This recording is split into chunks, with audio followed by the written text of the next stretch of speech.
Alrighty,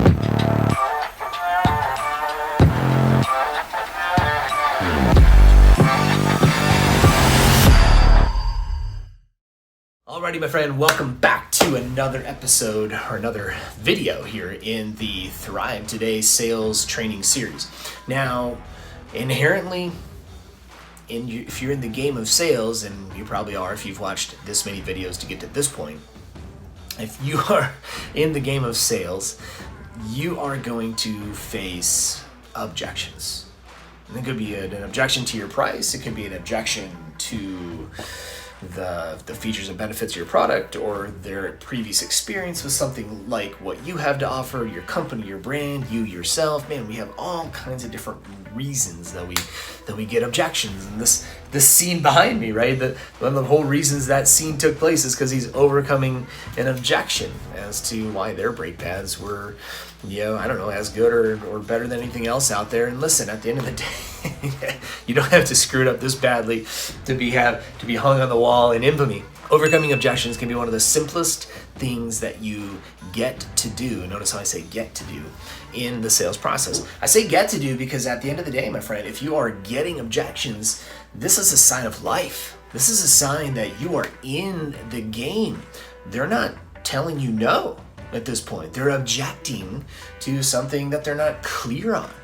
And that's a good thing, because when somebody is making an effort to understand this at a deeper level, it means that they're making meaning of it in their brains. And that's what our brains are. Our brains are just meaning-seeking machines. And when somebody makes meaning out of something, now they start to take ownership of it. Once I start to take ownership of it, I'm much more likely to give you money in order to be able to have it and take it home with me or keep it in my inventory. Overcoming objections becomes about helping people make meaning of things. Now, not every objection is always friendly. I understand. Not every objection is always comfortable. I understand.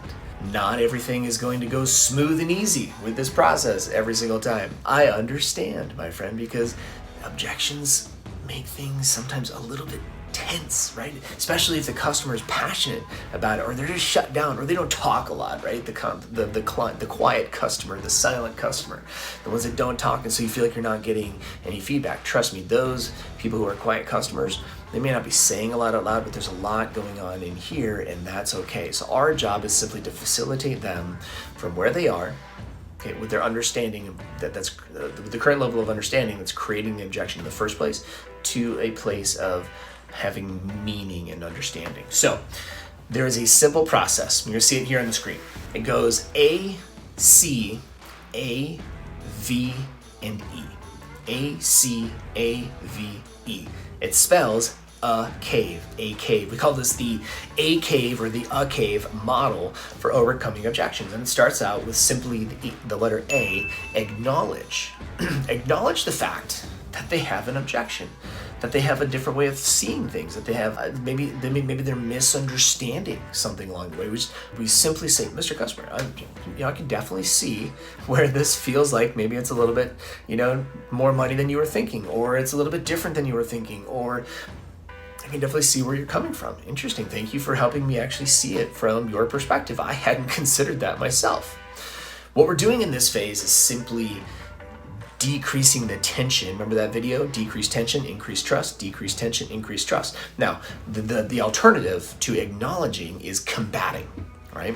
A lot of times when people are objecting to us, we feel offended. We feel like we're being pushed out of the tribe. And so we have this primal instinct that is to push back and start to defend our territory and defend our ideas and prices and features and benefits and all the things that go into our product. No, that's not what we're going to do. We're going to focus on acknowledging the fact that they have a difference of opinion, and that's okay. Mr. Customer, I can definitely see where that maybe doesn't sit quite right, or that doesn't make enough sense, or what have you. Then once we've acknowledged, we've deflated the tension, now we get to go to the next phase, which is to clarify.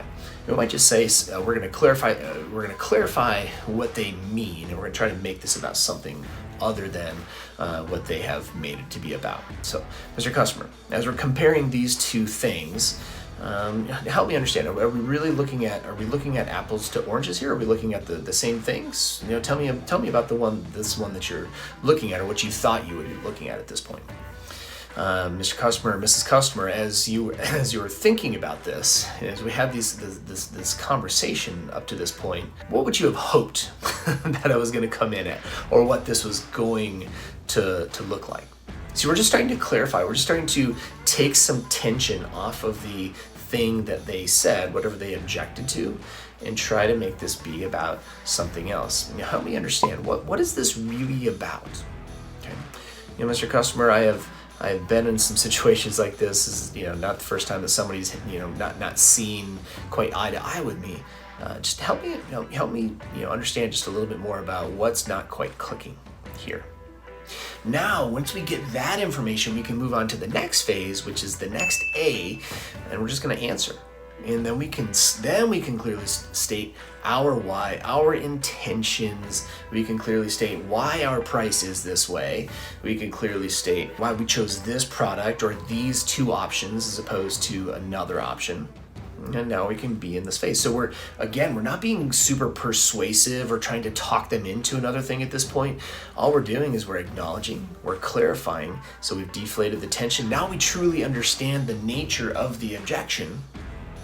Now we can offer the next step in the process, which is to give our answer. We say, Mr. Customer, this is why. Okay, we have given these couple options. I can definitely see where you're coming from, but now does this make sense based on this additional piece of information that you gave me? And then we just basically say the next phase, which is, does that make sense? That makes sense to you? We're just verifying, and that's the V in the cave process. If the answer is yes, now I see where you're coming from, simply end the conversation, ask for the business, move on to the next piece of business, whatever the case may be. Okay. If the answer is no, now we go back to the top and we simply acknowledge again. Say, acknowledge, okay, so I can see maybe I wasn't clear enough there. Can you help me understand what wasn't quite clear enough for you? We get to another level of clarification. We give another answer. Okay, then we go to the next and we say, does that make sense? That is the cave process over and over and over. My clients have had so much success using this model to help push business forward by deflating the tension, acknowledging, clarifying. Actually, instead of getting defensive, we seek more information first, then we go to the next phase where we provide our information. When we do in that order, we have a much higher likelihood of being able to move forward in the process. Objections can come at any point, whether it's in the appointment setting phase, in the discovery phase, all the way through proposal and into closing. So this is one of those things you want to study and have in your hip pocket. It's why this video is a little bit longer than most of the rest, because it's really important that we get in on there. So down in the comments, hit me up. What's coming up for you as it pertains to overcoming objections? What are your biggest challenges? What are your biggest fears? What are your biggest obstacles that you've overcome? We want to hear about all of those, whether you're here in the Thrive Today app, watching this on YouTube, or wherever the case may be. Survival is dead, my friends. Let's overcome some objections so you can thrive today. Let's go get it.